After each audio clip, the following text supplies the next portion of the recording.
Hello, my name is Richard Locke and welcome to my channel, The Sales Management Expert. What I'm going to be talking about today is something that I accept will be controversial, and I accept that many of you may not agree with me, but it's something that is my opinion and based on a lot of experience.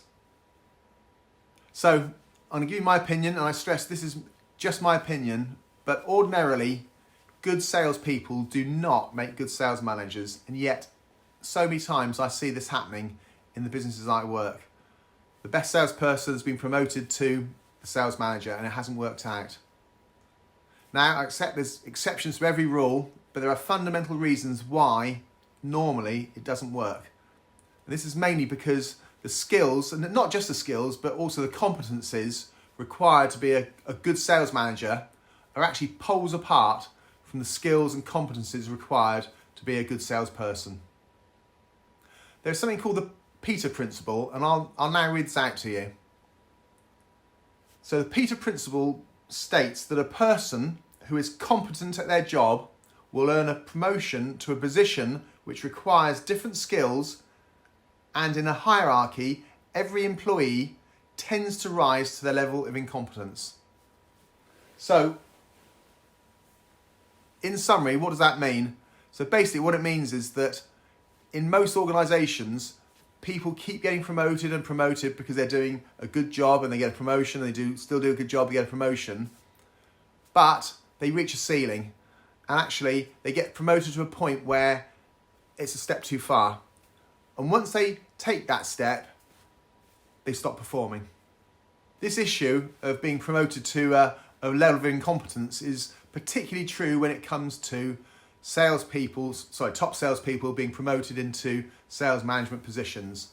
And the reason being that there's a belief that because someone's a top salesperson, they can automatically go into a sales management role and transform all of their existing team of perhaps average salespeople into superstars, into top strikers. That's absolutely not the truth. I absolutely get why this happens. I mean, firstly, which MD or business owner wouldn't want a team of top strikers? Of course they would. Secondly, by definition, most top salespeople are quite difficult to manage. They've often got big egos, and they're quite forceful characters. And there's an element of pressure on their line manager, be it the MD or the business owner, to actually reward that person. There's also a fear factor that if we don't reward that person, they're going to leave. So they get promoted. Okay, so let's look at the reasons why good salespeople don't make good sales managers. And fundamentally, it's because, as I said earlier, the skill set and indeed the competencies are poles apart. So let's look at a good salesperson. If I describe in my mind what a good salesperson looks like. I mean, first of all, that person tends to be very, very single-minded, very focused, and I'll say it, but also very selfish. To be a good salesperson, you've just got to do whatever it takes to get the job done and make the sales. Now, that's in no way a criticism. I'm not being critical. In fact, I actually applaud good salespeople because it's a tough job to be in. And as I say, very few people actually reach that level. But to do so, as I say, you have to be focused, selfish, single-minded, and relentless.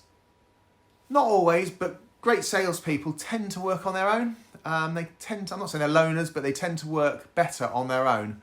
I'm a fanatical golfer, and I'll use an example of arguably the greatest golfer of all time, Tiger Woods.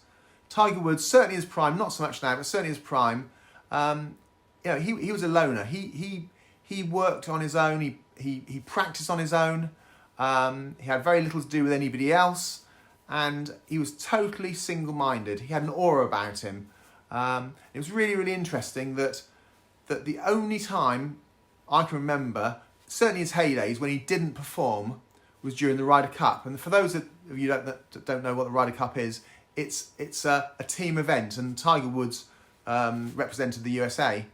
So during his prime, Tiger was winning multiple majors, multiple events all around the world, but every 2 years, when he played for the USA in the Ryder Cup, he was awful, quite frankly. He just didn't perform. If you look at his record, that's because he wasn't a team player. Also, the effect he had on his teammates was that they didn't perform either, and that's probably why the USA, again controversial, the USA probably didn't do as well as a team, because although they had a star player in Tiger Woods, he just didn't perform. Finally, and it happens quite quickly, you suddenly realise that actually your top salesperson isn't necessarily a great manager. And what happens, not only have you lost their sales performance, your existing salespeople, rather than being top strikers and performing, they actually start to underperform. So now you've got the worst of all scenarios. You've lost your top salesperson, and your existing team aren't performing. They're demotivated, and often they'll start leaving. So that's a big problem on an industrial scale. As I say, there's exceptions to every rule, and the only reason I'm doing this slightly controversial video is that it's really to flag up the dangers and make sure that you consider very carefully your decision before you take it, because there are dangers.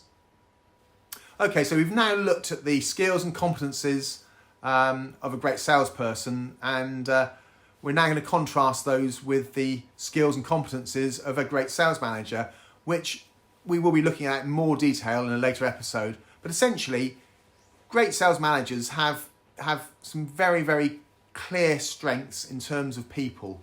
They're very much about people. They've got good interpersonal skills. They create the right sales environment. They motivate. They've got energy.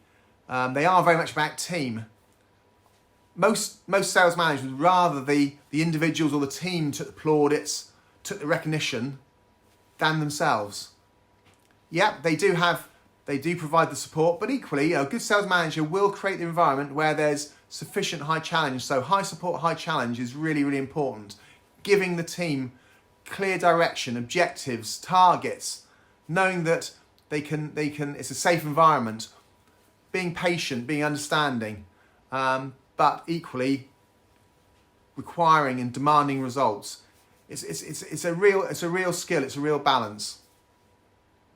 So, as I say, I'll be looking at those in a later episode. But I really do hope you found this video of interest, if only thought-provoking.